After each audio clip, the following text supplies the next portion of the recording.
You're listening to the Packernet Podcast Network.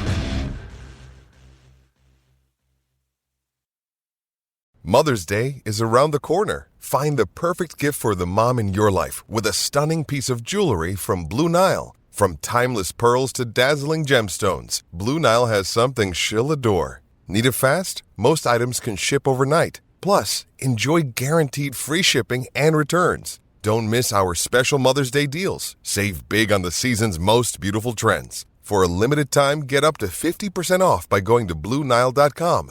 That's BlueNile.com. You ready? Showtime. On May 3rd, summer starts with The Fall Guy. Let's do it later. Let's drink a spicy margarita. Make some bad decisions. Yes! Audiences are falling in love with the most entertaining film of the year. Fall Guy. Fall Guy? Fall guy. That's what the poster said. See Ryan Gosling and Emily Blunt in the movie critics say exists to make you happy. Trying to make it out? Nope. Because I don't either. It's not what I'm into right now. What are you into? Talking. Yeah. The Fall Guy. Only in theaters May 3rd. Rated PG-13. Diving deep in the draft today. In the draft today. Got the safety stats that you crave. Stats you crave. We'll scout them out play by play. Play by play. Packernet talks, you'll want to stay. You'll want to stay.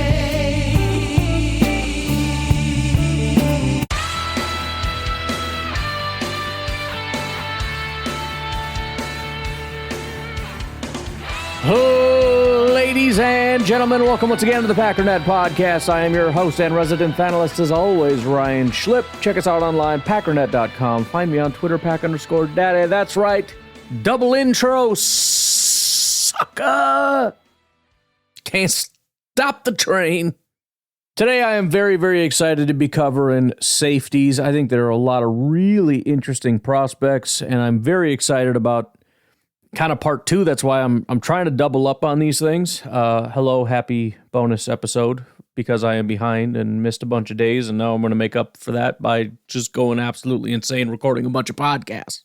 We're doing safeties. Again, the plan, we're going to do, so we did interior offensive line and safety. The plan for tomorrow is defensive line and edge, and then we're going to call it, right? Not doing wide receiver, tight end, not doing quarterback. They still exist. They're still exciting. Still love to hear your opinions. I certainly have opinions and hopefully can still refine those if there's time. But after that, I want to start digging into some stats, and there are some really interesting stats about some of these guys that just point in certain directions. Kind of similar, actually, to interior offensive line, in which I kind of put them into two different buckets. You got your coverage bucket. You got your sort of box bucket. And we'll just separate them independently. And then, of course, obviously, the gem are the guys that can do both, and then, of course, both at a high level. Now, the reason that there's really no first-round prospects, I mean, somebody could go in the first, obviously, but not a consensus first-round guy, is because there really aren't those guys that you feel really good about in both categories. Depends who you talk to, and honestly, the Beast draft guide here has a very different order than what we're used to, right? It's always, well, Kinchins has been falling a little bit, but it's like Newbin and Kinchins, and then it, whatever. The top 10 today is Jaden Hicks, Javon Bullard, then Newbin, then Cole Bishop, Cam Kinchins, Malik Mustafa, Dadrian Taylor Demerson, Kalen Bullock, Dominique Hampton, and then Jalen Simpson. Now, I really want to do more than that, so I'm going to try to go as fast as I can, because at 11, we've got Oladapo. At 12, we've got Bo Braid, who I haven't talked about in a while, but when I did my safety run through the first time, big fan. At 13, we got Tyke Smith. So at least in the top 13, there's guys that I like. So, with interior, we started from 10 and went backwards because it's like, I feel good that we can get this done. I think I want to start at 1 because I want to see how far we can get, because for sure we're going in the top 10. This is, by the way, Dane Brugler's draft guide again, that we're going off of his rankings. This is not, written on a tablet, handed down from God or anything. But that's the goal. By the way, only one consensus second round grade I shouldn't say consensus, only one second round grade given out by Brugler, and that's Jaden Hicks out of Washington State. Then Javon Bullard, Tyler Nubin, and Cole Bishop are second to third round. Kinchins and Malik Mustafa are third round. Dadrian Taylor Demerson, Kalen Bullock are third, fourth round. Dominique Hampton and Jalen Simpson are fourth round. And then after that, it goes all the way down. He's got 23 guys that are at least seventh to free agent. Only one guy that is a solid second and no first-round prospects. Before we officially get started, don't forget about Fogo. I posted up reminders and the link all over social media. Fill out the sheet. Just, again, do a mock draft. As you do the mock draft, go ahead and plug in what you said. It's just who's the first pick, what round, second pick, what round, third pick, what round. That's it. Go down the line. Most points wins the game. Fogo isn't just a restaurant, it's an experience. Honestly, I talk all the time about if I won the lottery, blah, blah, blah. You know what I would do if I won the lottery? I would just never leave a Brazilian steakhouse. I would, pay a limo service to drive me home, and I'd go to bed, and I'd wake up, probably, do the podcast, because I'm not going to stop even if I won the lottery. Obviously, what else am I going to do with myself? And then right when it starts to get a little bit dark, start to feel a little bit, 3 o'clock in the afternoon, limo comes and picks me up, man. We're going to Fogo. It's just what we're doing. In fact, I don't know how it works as far as, helping them to open a new restaurant, but I will plop one right down the street for me. It's the dream. Anyways, don't forget to ask for the Fogo 44 in the special request section when you make your reservation. It is just a limited time only, so if you're thinking about poking around, checking it out, make sure you do that, please. It is $49, by the way, in select California, New York, and New Jersey. I think Washington, D.C. markets also, but whatever, $49, $44, what's the difference? It's $5, dude. $5 for steak. Don't worry about it. All right, let's get started. Now, unfortunately, I don't have the Bob McGinn thing yet for Safeties. I'm assuming that's coming out tomorrow. I don't really know, but I don't want another reason to not do the podcast and just sit and wait. So we are forging ahead with the Beast Guide, and we'll just let the chips fall where they may. Any interesting comments about Safeties, obviously, we'll talk about it. So Jaden Hicks is the top guy right here. We've seen, as far as the consensus board, Tyler Nubin is the top guy since forever with some Cam Kinchins competition a long time ago. Kinchins has completely plummeted. He's 1, 2, 3, 4, 5, 6 on the consensus board now. But, the consensus board we've kind of been looking at for a while is Nubin, Bullard, Hicks, Bishop, Bullock, Kitchens, somewhere in there, with Hicks sitting as like a third-round prospect. So kind of interesting to see Jaden Hicks as the solid top dog here. Jaden Hicks, Washington State, 6'1.5", 215 pounds, Las Vegas, Nevada. He is 21.7 years old. He's one of 5 kids, 2 boys, 3 girls. Parents are Lamont and Laura Hicks, both college athletes. His dad was a linebacker at UNLV. They co-own Game Changer Sports in Las Vegas with former NFL cornerback Rodney Rice. Jaden began playing sports at age 5, including soccer, basketball, and track. Started tackle football at age 6, playing against older kids. He attended Bishop Gorman High School, a notable football school where he was a 3-year letterman in the secondary. Played primarily as a cornerback, achieving significant recognition and stats by his junior year. He was first-team All-State as a junior, contributed to an 11-2 season, conference title, and a state runner-up, finished in 2019. Also played basketball and competed in track and field. He was rated as a 3-star recruit, number 73 safety in the 2021 class, the number 6 recruit in Nevada. Received a scholarship offer for multiple colleges, but ultimately committed to Washington State. Some of his strengths, described as having a frame of a small linebacker with cornerback athleticism, strong physical presence that effectively disrupts opposing offenses, effective in zone coverage, understanding spatial relationships and balancing between watching the quarterback and covering routes, demonstrated versatility by playing multiple positions on defense, notable for his ability to adapt and play in the box and as a deep safety. Weaknesses, needs improvement in tackling form, could improve in reading plays and reacting more quickly, limited use in special teams coverage, which might impact his versatility value at the professional level. No injuries listed, which is always a positive. Overall, let me just read the overall here. I got the linebacker, or the robot, doing a little bit of work for me, doing some summarizing, but I want to read this. Overall, Hicks is a rangy, intermediate presence both downhill and on the back end. He offers a multi-dimensional traits to develop into an NFL starter. He projects as a scheme-friendly safety who should also contribute immediately on special teams, second round, number 39 overall. So I'll say this about Jaden Hicks, and we're going to start, not intentionally, but unintentionally mixing in some of the stats and stuff because it's going to kind of inform my thinking about some of these guys. I don't like Jaden Hicks. I'm just going to come out and say it. The one redeeming thing that's going to be exciting to a lot of people is, of the top safeties, he was used in the box significantly more than anybody else. So the third highest was Cole Bishop at, let's see, let's just do this. The second highest was Bo Braid at 33%. Jaden Hicks is 46%. He was used in the box. So he's a box safety, right? I mean, there's no disputing that. I just don't think he's very good. I don't like his movement. He has these big, long arches when he wants to turn around. I don't think he has very good straight line speed. Maybe he's just kind of a long strider where it doesn't look like he's fast, but he is. But the problem is he's a box safety that's not very good in coverage, but also struggles to tackle. And he takes terrible angles. I just, there have been a couple times I've disagreed strongly with Brugler, where it's like, I just don't get it.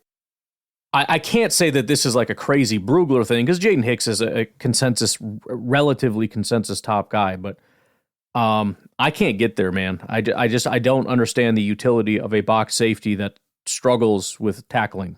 If you're going to be a box safety, you got to get guys down, man. And he's just not good enough. I mean, he's not the worst, right?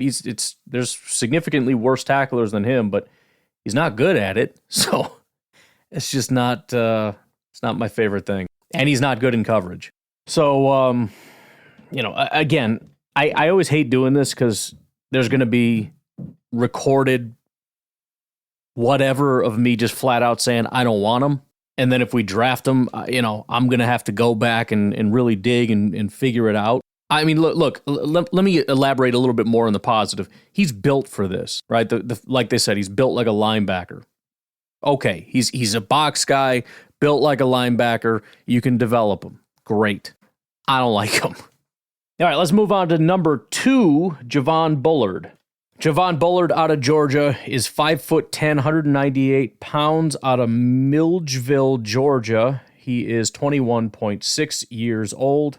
Youngest of 3 kids. Parents are James and Shonda. Originally from Eatonton, Georgia, moved to Milledgeville, Georgia at age 5. Started track and football shortly after moving to Milledgeville. Man, come on. Excelled as a Pee Wee football player and track athlete. He led the Baldwin County Pee Wee All-Stars to the 2009 Georgia Bowl title. I hope we're going to do better than Pee Wee. We're really getting into the Pee Wee here. Qualified for the USATF Junior Olympic Nationals in the 2011 long jump. That's crazy.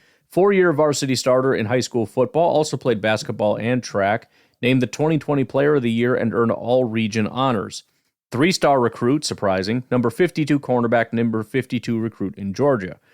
First scholarship offer was from Troy and had significant interest from SE schools later on. He officially committed to Georgia in August 2020, first from Milledgeville to do so in over 35 years. Imagine that. Milledgeville hasn't had a... I'm so obsessed with this town. You just want me to say it 100 times, you stupid robot. Graduated early from high school with an associate's degree through advanced placement credits. Ooh, Goody, calm down now. He likes them high IQ folk. Some of the strengths and weaknesses: strength, strong upper body, quick reflexes, excellent closing speed. Versatile player in football, played multiple positions, including safety and nickelback. Strong leadership and highly regarded in the team for mental toughness and competitiveness. Weaknesses: lacks high-end athletic traits and has a smaller frame for NFL standards. He was charged with a DUI in September of 2022, leading to a suspension.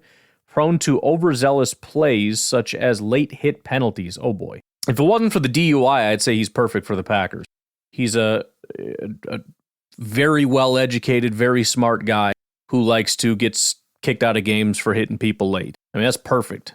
He and Quay and Wyatt, those boys can just go out just beating the crap out of like coaching staffs and fans and stuff. It'd be great. Kirby Smart, head coach at Georgia, described his hitting ability as like a little stick of dynamite. Oh, God, it makes me feel so good. Oh, you gotta love it. Various coaches acknowledge his potential in coaching due to his understanding and applications of game strategies. Oh, man, you gotta love that, too. He did miss 2 games in September of 2023 due to a sprained left ankle. Doesn't sound super serious. He played the safety role in head coach Kirby Smart's 3-3-5 base scheme. Saw reps in the box and in the slot. Overall, Bullard doesn't have ideal size or length, but he is ultra instinctive and makes his presence felt at all 3 levels of the field. His skill set fits best as a hybrid nickel defender who can handle box duties, disguise his intentions, and drop into space. So I'm personally a little torn on Bullard. I do like him. I love the intelligence, and you can see where he just immediately at the snap starts breaking in a direction. I think the coaches would love him for that reason.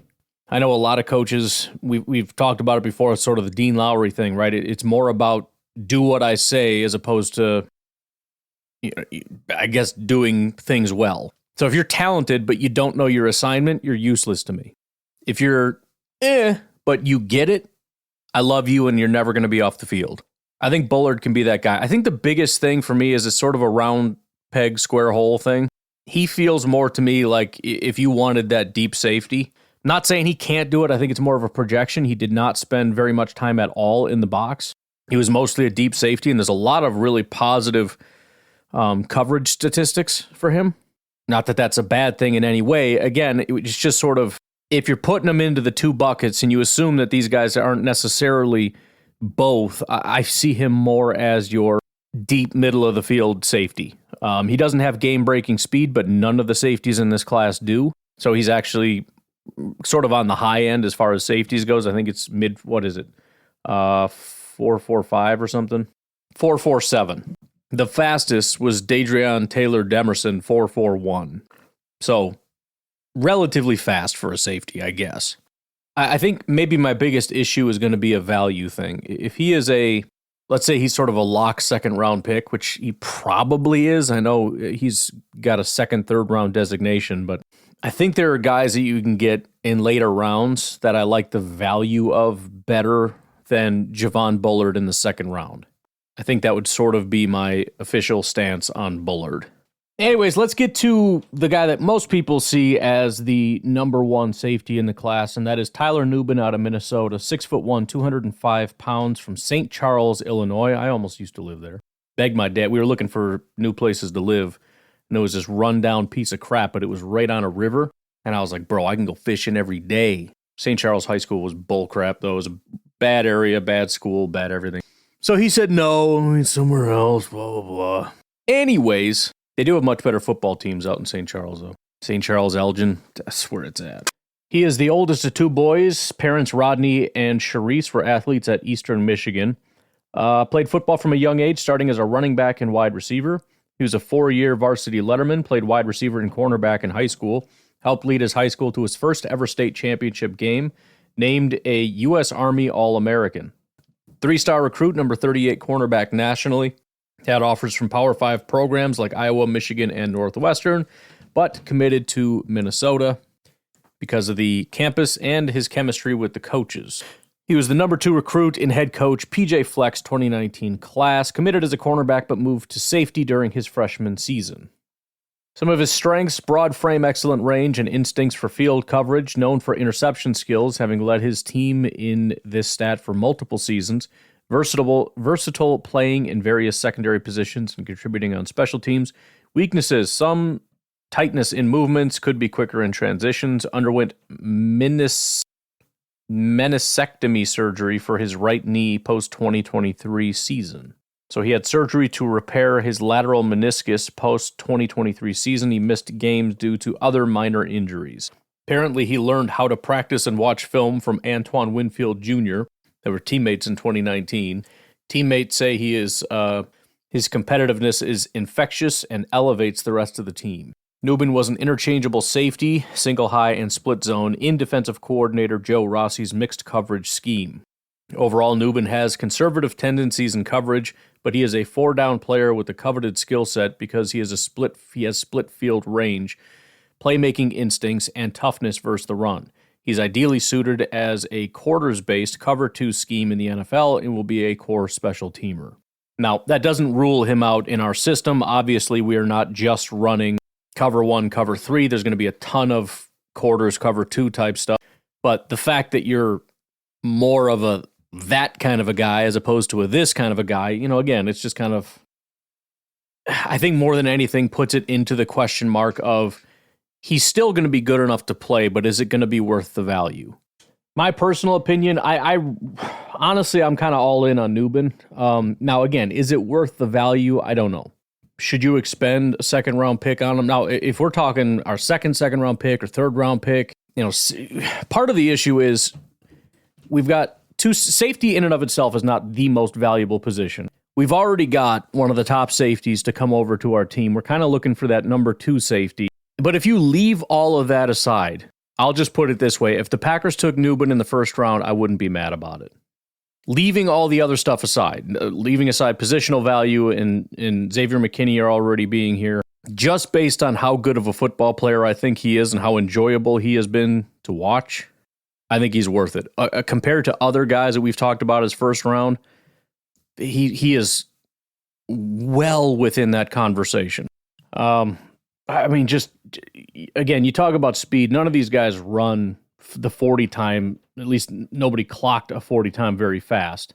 Now, Newbin didn't run at the combine. I believe his pro day numbers were pretty rough, though. It looks like it was a 4.59. I don't care. He's faster than all the other guys. He just flies. He's not afraid to hit. I just, again, when you look at his RAS, the odds that the Packers take him early or at all are low, 3.67. So probably not something to be concerned about. But just based on, again, what I watched, I like him a lot. All right, why don't we take a break? We've got several more safeties to fly through, starting with number 4, Cole Bishop out of Utah. We'll take a quick break. We'll be right back. We all have smartphones, and we all know they're pretty amazing, but they also can be amazingly distracting, especially when we're around other people. So US Cellular wants us to reset our relationship with our phones by putting down our phones for $5.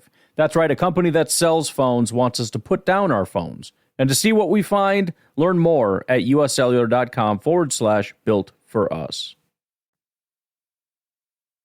Mother's Day is around the corner. Find the perfect gift for the mom in your life with a stunning piece of jewelry from Blue Nile. From timeless pearls to dazzling gemstones, Blue Nile has something she'll adore. Need it fast? Most items can ship overnight. Plus, enjoy guaranteed free shipping and returns. Don't miss our special Mother's Day deals. Save big on the season's most beautiful trends. For a limited time, get up to 50% off by going to BlueNile.com. That's BlueNile.com. Have you ever experienced turbulence on a flight and wondered why? And you can see all the terrain around you. You've got no issue with visibility or anything? No, everything's peachy. Maybe you've sat on the tarmac for hours wondering why your plane isn't moving. Well, we're outside here. They're saying the ramp is closed. They won't let us park because of Air Force One. Listen in on the conversations between pilots and air traffic controllers on the Air Traffic Out of Control podcast. 510 Whiskey declaring an emergency. There's smoke in the cabin. I need to make a landing right now on 31 left. We have the most interesting, wild, and funny ATC recordings you will ever hear. Check out Air Traffic Out of Control wherever you listen to your favorite podcasts.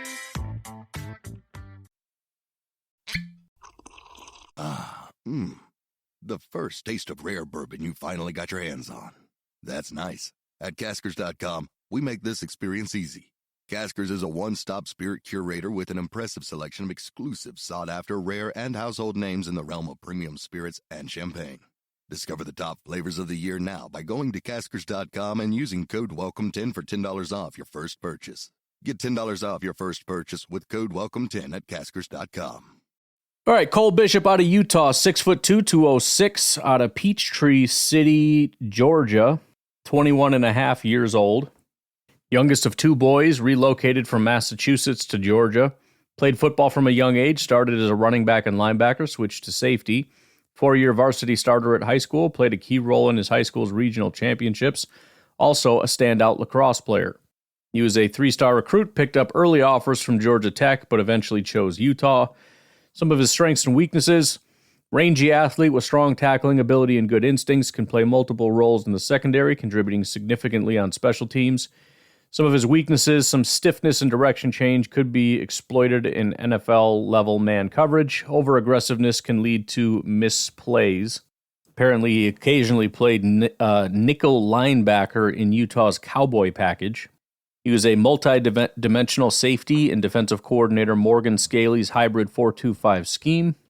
He grew up a Patriots fan, models his game after Rodney Harrison. Overall, Bishop needs to put up more impact plays on tape by setting traps for quarterbacks in coverage, but he plays with top-down explosiveness and the football IQ to make plays at all 3 levels of the field. He has NFL starter caliber talent and is ideally suited for a robber role. For reference, Cole Bishop, 988 RAS, so he passes that test. My personal thoughts, depending on when Cole Bishop goes, he is a perfect example of what I mean by value. I have no interest in even taking a guy like Newbin in the 2nd round if you're telling me I can get Cole Bishop in the 3rd or 4th round. I don't know when he's going to go. There's nothing wrong with Cole Bishop for the role that we need. Again, pretty low bar. We don't have a starter right now. I'm sorry, Anthony Johnson. We don't have a starter. This dude has great size, 6'2", 207. He's just 21 years old. And really the 2 things that I want to see from this guy: number 1, there needs to be some level of speed, and that doesn't just mean sideline to sideline, but mental processing. And he's got great hip fluidity. Again, unlike the first safety we talked about, who has to take these wide loops to get to turn around, Cole Bishop can just change direction on a dime. And what I want to see is, as soon as you see something, and this is the vision and break, as soon as you see something and he's keeping his eyes on the quarterback, boom, he's gone. Number 2 thing I need to see is not just a willingness, but a desire to hit people. Many safeties play like corners. Like, I'll do it if I have to. If he's right here in front of me, I'll go for it. But if there's guys around, I'm going to kind of run in that direction and let them handle it. Cole Bishop ain't that dude. I don't care if there's already 2 guys on him. I'm going to come in and lay him out. I just need that, especially for what we're looking for, getting more of a strong safety type. You have to be willing, and not only willing, you have to want to do that. My only issue with Cole Bishop is he likes to throw his shoulder a little bit. I've certainly seen him wrap up, but I think he especially since he gets away with it. I don't think I saw him miss a single tackle. He has. I've looked at the stats, but he probably can get away with that too much in college, and he needs to knock that crap off because, the success rate of that in the NFL is just going to go down. It looks cool when it works, but you got to wrap your arms around him and drive through him. But perfectly fine. I'm let's just say very content with Cole Bishop, especially given where he's likely to be drafted. Do I think he can start day 1 next to Xavier McKinney? Yes, I do. Elite player? I don't know, probably not. But the right player? Yeah. Number 5, Cameron Kinchens. Let me just go out and say it right now. Don't like him. I just don't, especially since what we're looking for is more of exactly what I described, a physical, hard-hitting guy. I've seen Kinchens do it. I don't want to be too unfair, but he's primarily a cover guy. And then, I think when it came out that he's not the greatest in that regard, everything just kind of started going downhill. But let's talk about him anyways. He's the number 5 safety listed here. I would be more or less shocked if the Packers went in the Cam Kinchens direction. Depending on how hard he falls. I don't think it necessarily means he's going to be taken off the draft board, although it's possible. His RAS, I knew it was bad. I forgot how bad it was. 242 was his RAS. Good Lord. It's kind of like Rakestraw. Like, I liked Rakestraw, and I'm like, yeah, but his RAS was so bad, and it was like a 6.5 or something. That's not that bad, actually. 242. That might be a he's not on our draft board thing. That is so rough. Who knows? Maybe he's faster on the field than he was in that thing. Maybe he had a tightness in his hips. I don't know. He wasn't feeling good. He had long COVID. Who knows? But Cam Kinchens out of Miami, 5'11", 202, out of Miami, Florida, 21.57 years old. He is the oldest of 6 kids. His father was a collegiate athlete. His father was Marvin Chatham, played running back at Miami-Jackson High School, later walked on at South Florida. He was introduced to football by his uncles at age 4. He was a high school player at a high school, Northwestern, that is known for producing NFL talent. He was named an All-American in high school. He was a 4-star recruit. He had major offers from Clemson, Georgia, and his hometown, Miami. Lots of other schools, Ohio State, etc., etc. Kinchins decided on a top 5: Auburn, LSU, Miami, Nebraska, and Texas A&M. But his many connections led him to join the Hurricanes. He was, he was mentored by former Miami safety Kenny Phillips in high school and developed close relationships with former Miami cornerback and 2011 third-round pick DeMarcus Van Dyke, who served as the Hurricanes' recruiting assistant and cornerbacks coach. Kinchins also joined his high school teammates Romello Brinson and Khalil Brantley in Miami's 2021 class, and was the number 16 recruit in Manny Diaz's final recruiting class as Hurricanes head coach. Some of the strengths: strong instincts from various alignments, excellent ball tracking and tackling, led ACC in interceptions 2 years running, lacks weaknesses, lacks top-tier speed, and can be drawn out of position by complex backfield action. Injury history: missed games due to an in-game collision that required a hospitalization. My goodness. Let me back up a little bit here. Missed tackles are usually a result of him leaving his feet too early, causing him to slide off the ball carrier. Had to be carted off the field after an in-game collision and was airlifted to Ryder Trauma Center in Miami.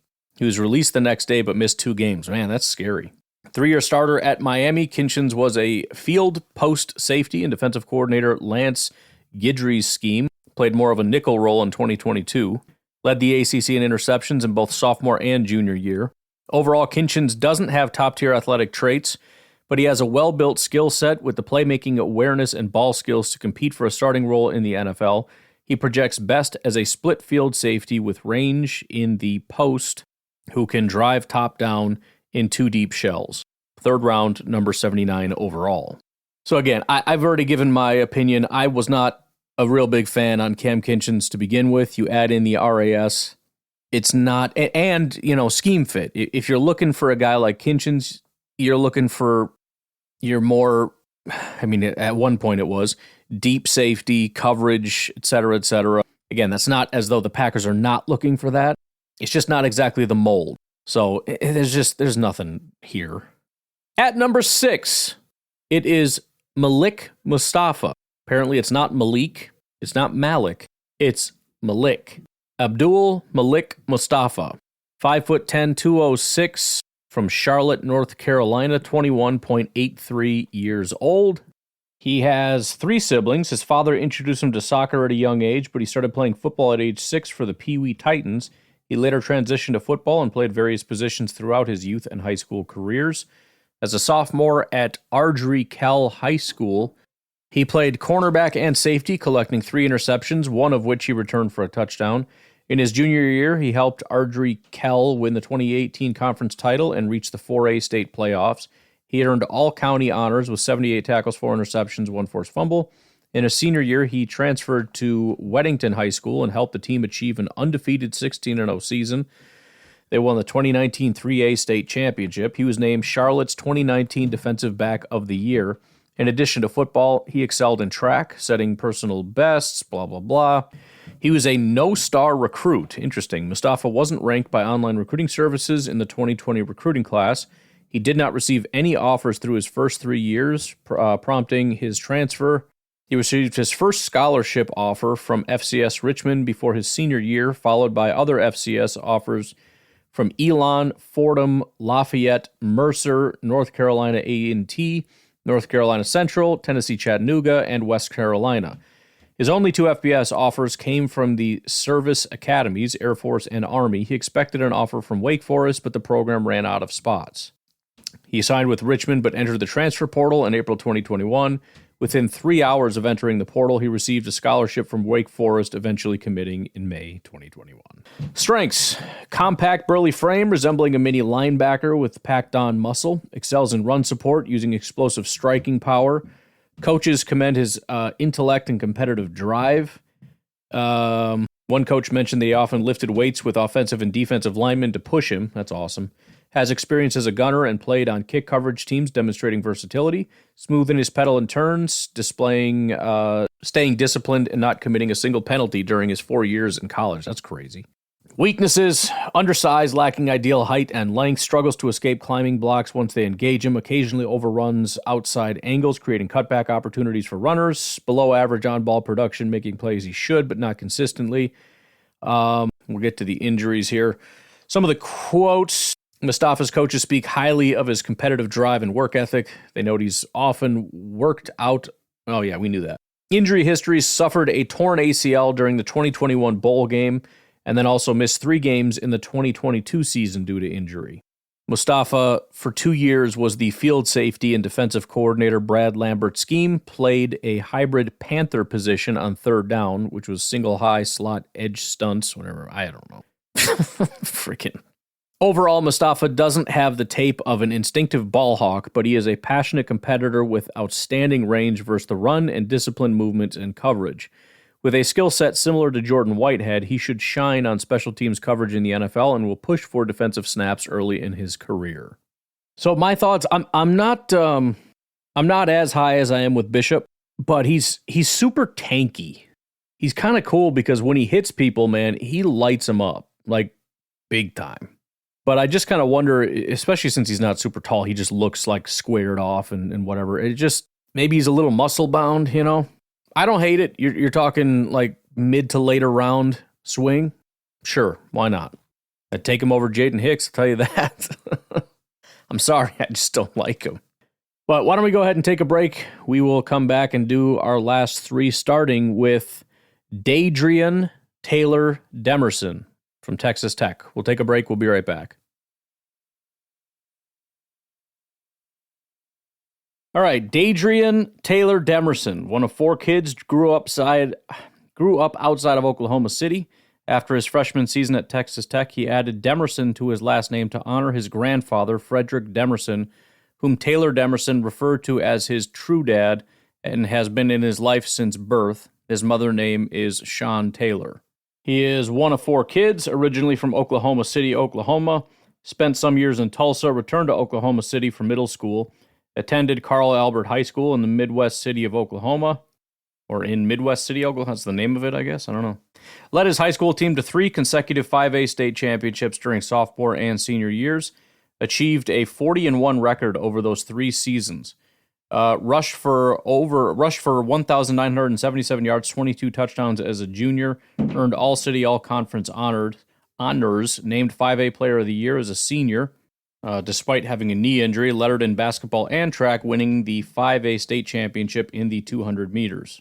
He was rated as a 3-star recruit, number 126 running back nationally, and the number 22 recruit in Oklahoma in 2019. He was initially under-recruited due to his size. He was 170 pounds. Received interest from smaller schools, Arkansas, Pine Bluff, Missouri State, etc. Committed to Utah State, but lost the scholarship when coaching staff changed. Subsequently received a late offer from Texas Tech to play as a defensive back. Graduated from Texas Tech with a degree in university studies, whatever that is. He has a daughter named Layla Grace, who was born in March of 2022. Strengths and weaknesses: exceptional straight line speed, extensive range, solid ball skills, ability to anticipate and disrupt route combinations and adapt with foot quickness. Experience in special teams with 501 career snaps. Weaknesses: below average in height, length, and bulk, raising concerns about durability. Coverage can be misled by motions and misdirection. Struggles with tackling consistency. Defensive engagements sometimes result in being outmaneuvered by larger opponents. Injury history: senior year of high school, he missed 4 games due to a knee injury. He missed 1 game in 2019 due to injury, and missed the season opener in 2021 due to an unspecified injury. Played as a free safety in Tim DeRuyter's 3-3-5 scheme, playing to the field side in 2 high looks. He goes by the nickname Rabbit because of his field speed. Overall, Taylor Demerson is undersized and his aggressive trigger backfires at times, but his explosive post-split field range jumps off the screen and allows him to make plays on the ball in coverage and in run support. His speed and developing instincts give him starting potential as a free safety or nickel cornerback, but the rough edges in his game might never smooth out, which would keep him as a backup and special teamer. So, first of all, 8.11 RAS, so acceptable. He's another guy that traditionally is more of a coverage guy than your average box guy. In fact, he was in the box probably just about less than anybody else in this safety class. It was actually the second lowest out of 30. As for me personally, it's going to be a no, dog. Again, he's a coverage guy. He doesn't like to get dirty. He doesn't want to get up in the action and hit people. I get it, man. It's not your thing. That's fine, but that's what I'm looking for. That's not what you're giving me. So I'm not super in it. Next up, we have Kalen Bullock, which apparently I have been influenced by Sandra Bullock. It is Kalen Bullock, or Bullock, whatever. 6'2", 188 out of Pasadena, California. He is 20.99 years old. We're not going to call him 21 because we don't want to. Kalen Bullock, the second youngest of 5 siblings, 4 brothers, 1 sister, had a close relationship with his mother, Annette McDaniel, who he considers his best friend. His father passed away when Bullock was 10 years old. After moving to Palmdale in 2014, he stayed with his grandmother, Maggie McDaniels, in Pasadena to continue his schooling and football until her death in October of 2023. Originally from Pasadena, California, Bullock grew up engaging in sports at the Jackie Robinson Community Center. He played for the Pasadena Ponies. Come on. He played for the Pasadena Ponies, excelling as both a wide receiver and defensive back. He was nicknamed Superglue for his adeptness in catching passes. In high school, he attended John Marr High School in Pasadena, started on the JV team and advanced to varsity as a sophomore, making a significant impact with 6 interceptions. As a junior, he helped lead the team to the Southern Section Division title game, earning all division honors. Finished his junior year with 45 tackles, 6 interceptions on defense, 40 receptions for 914 yards. He was a 4-star recruit, ranked as the number 7 athlete and the number 1 safety in California in the 2021 recruiting class, received scholarship offers from multiple top programs, ultimately committing to USC. Strengths: fluid and fast with excellent range on field, exceptional ball tracking abilities and hands, a result of his wide receiver background. Good at positioning and tackling, showing improvement in physicality in 2023. Versatile, having played both free safety and nickel positions. Weaknesses: lean build with concerns about his ability to gain and maintain weight, tendency to over-pursue, affecting his tackling effectiveness, inconsistent in reading route combinations, and can be misled by quarterbacks. Bullock did not miss any games due to injury during his college career. His only absence was a voluntary opt-out from a bowl game to prepare for the NFL draft. 3-year starter at USC, Bullock played field safety and nickelback in former defensive coordinator Alex Grinch's multiple scheme. Overall, Bullock is a fast... That's so hard to say. I hate saying that so much. Can I just call him Bullock and be wrong? Hey. Overall, Bullock is a fast, twitchy athlete with split field range to overlap verticals or spin to the post, but needs to play with improved discipline and control to cut down on the mistakes, specifically in the run game. Reminiscent of a leaner Trevon Moehrig, he has NFL starting potential. As his game continues to develop, he is a cornerback on some NFL draft boards, 3rd or 4th round grade. As for me, Bullock, man, I think he's actually a decent safety, to be honest, but he's not what I'm looking for.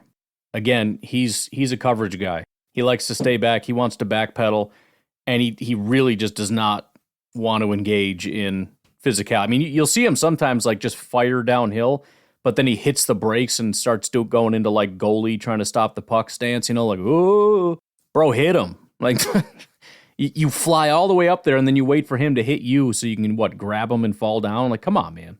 But, he flies around the field. I'm a little surprised he's as far down as he is. If I was looking for a, deep middle field type of guy, I feel like he's a decent enough option. But, PFF lists him as a strong safety. I'm gonna call BS on that one.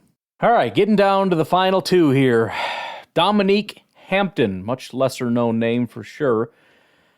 Safety out of Washington, 6'2", 213, a 6th-year senior out of Glendale, Arizona, 23.75 years old. He's got a 9.46 RAS. Dominique Dom Hampton, born in Atlanta, moved to Glendale, Arizona during elementary school. Youngest of 2 boys, his older brother DJ played safety and ran track at Mesa, Arizona Community College. Went to Centennial High School in Peoria, Arizona, 4-year varsity letterman, primarily as a cornerback. Helped lead his team to state championship in 2015 and 2017. 7 interceptions, 4 touchdowns in his senior season. He also competed in track, placing 4th in the 100 meters and 3rd in the 200 meters at the 2018 state championship.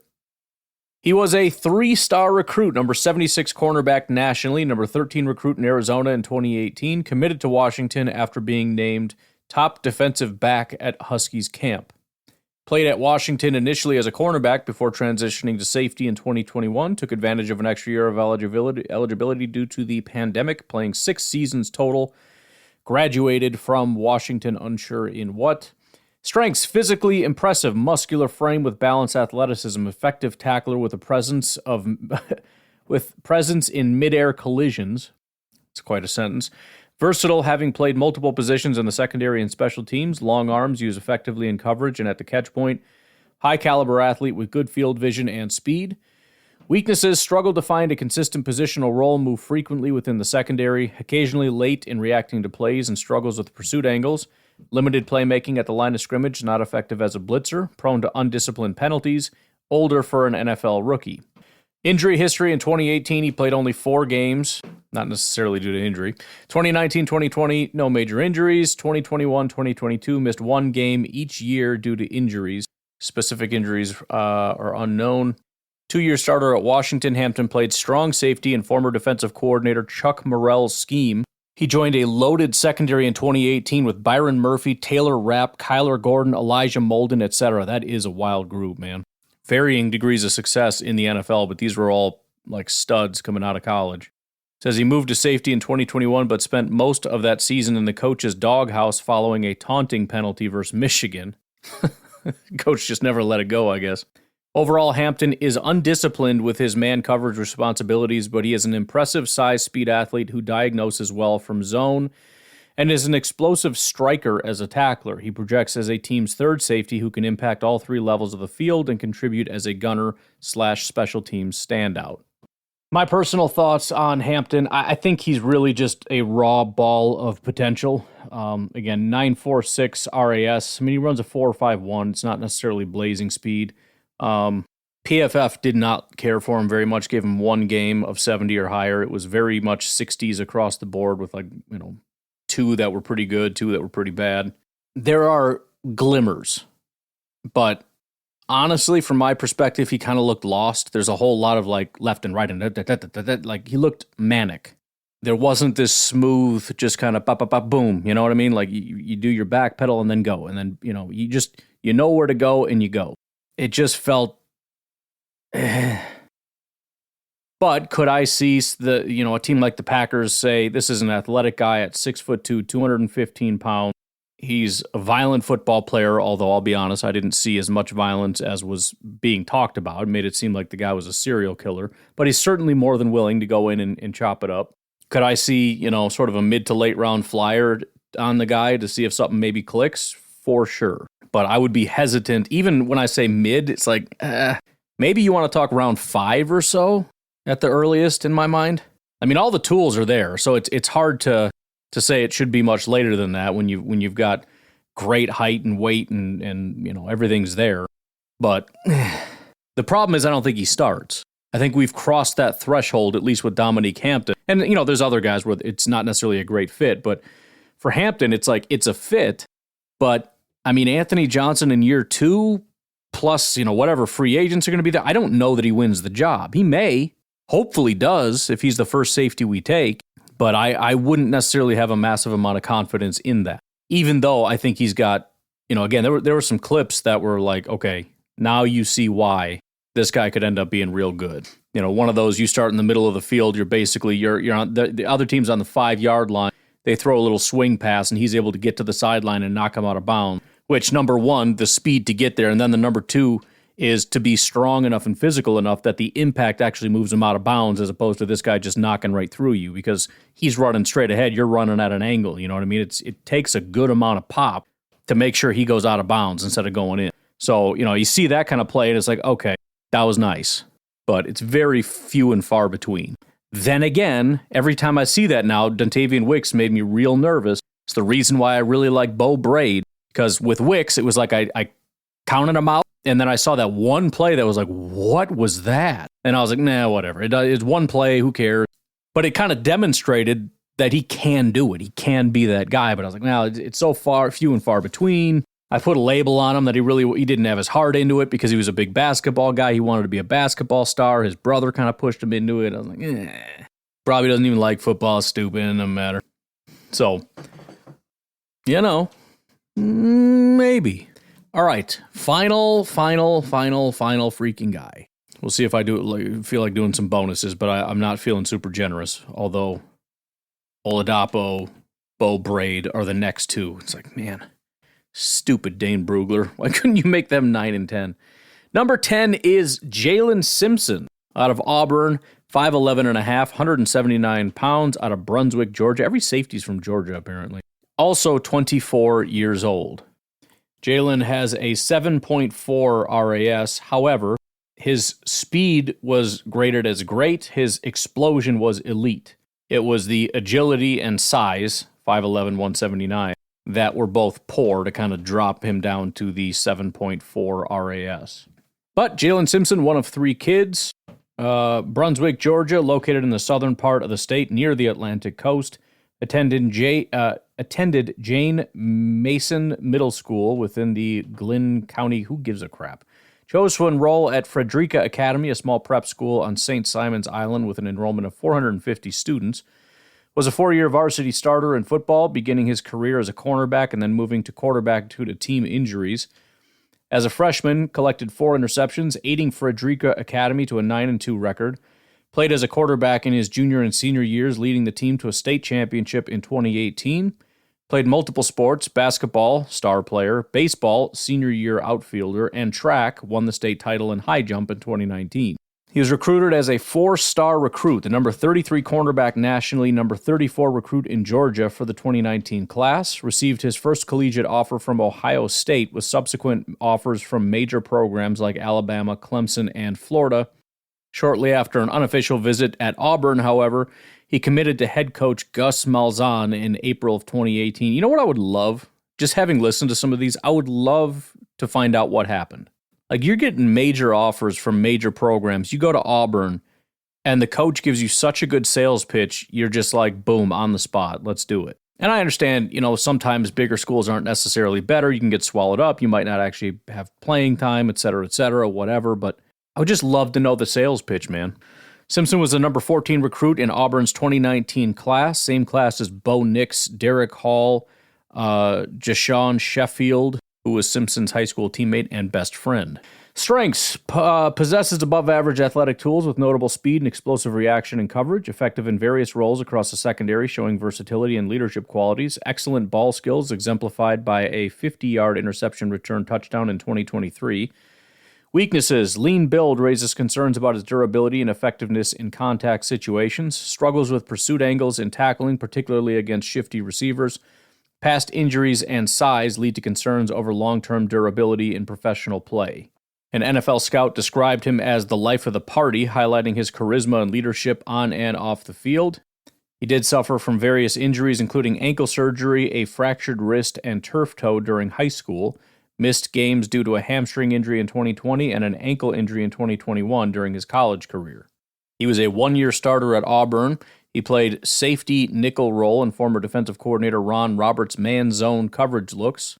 He has played for 4 different defensive coordinators.